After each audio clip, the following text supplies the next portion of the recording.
Blue Skies is a company which manages to get 20 to 30 tons of fruit salads by air into the markets of Europe every day.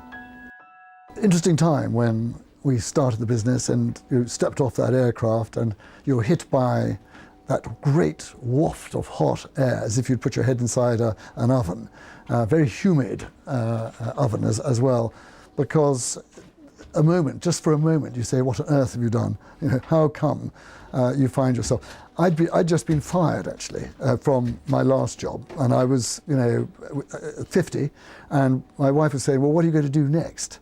So she packed me off, and I found myself standing at the top of the steps, with this great waft of air flowing all over me.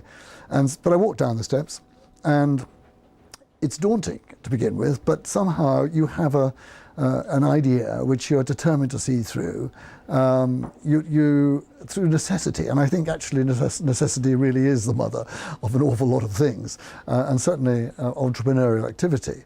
And you through necessity, go and face the various challenges. Of course, the big one in any circumstance like this is actually simply making it work. And to make it work, you've got to have a market, and that meant persuading somebody in Sainsbury's who would actually support the idea. And I have to say, I met a kindred spirit there back in London, who was prepared to give this silly idea I had about flying fresh from harvest fruit halfway across the world to the consumer's breakfast table, and he thought it was a good idea.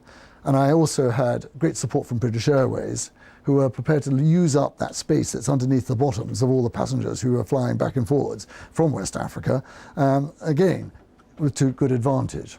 But more important, I had something which maybe came from a military background, maybe it came from not wanting to ever have anybody say no to me, which enabled me to find the land, find the money, find the support, find the fruit, find the idea manifest itself in terms of a factory, and make it all happen.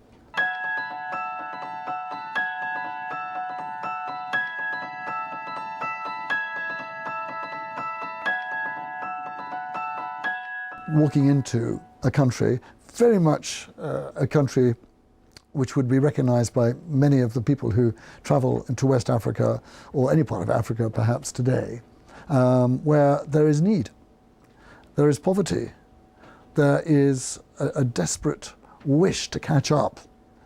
And of course, the mobile telephone, the television, the satellite systems simply serve to exacerbate that great gap there is, between those over there in the Western world who have it, and we in this less satisfactory arrangement in this part of the developing world don't have it. And of course then you have that zeal. And so there's a certain amount of straw clutching going on immediately.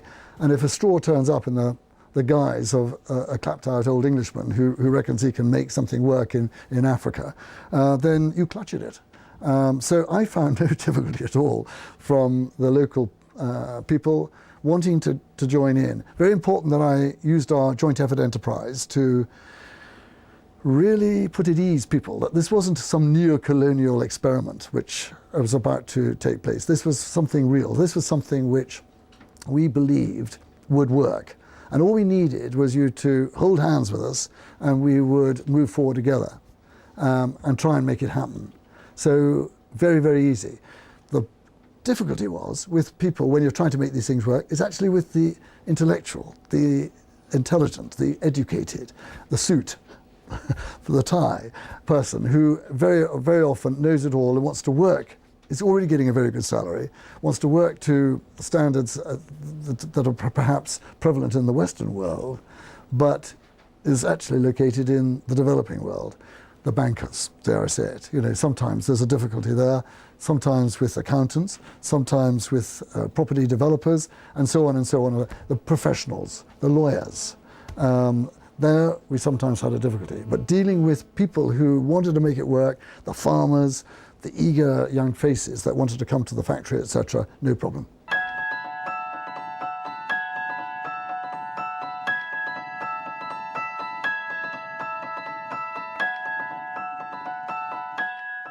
if I had to work out, what top 3 tips there might be for somebody wishing to develop a social enterprise of this sort is, and said, have you actually got a commitment, a will, a desire to make this happen?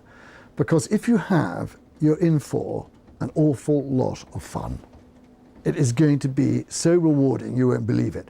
And it's not from the point of view of making money, because I mean, I'm going to say something that's going to be challenging in itself. Actually, do you really need more money than you need, if you follow the twisted way I put it? In life, actually, you need a lot more. You need to be able to look at yourself in the mirror in the morning and say, all right, mate, it's worth having another go at this. And I think we also have a little bit of steeliness in us, which may come from our military background, and I have to apologize for my military background, but there is that little something in us which enables us to not take no for an answer. And then if you're joining ranks with people who really actually are going to enjoy your company and make it work with you, then I think you've got something special there. A third one, I suppose you have to be able always to recognize that the product has to be a winner. And I would say it's important to have one that's unique. There are lots of Me Too products out there. They're coming out all the time. One of the great advantages in Blue Skies, I think, is that we tend to go for the unique product. We like the products which nobody's done before.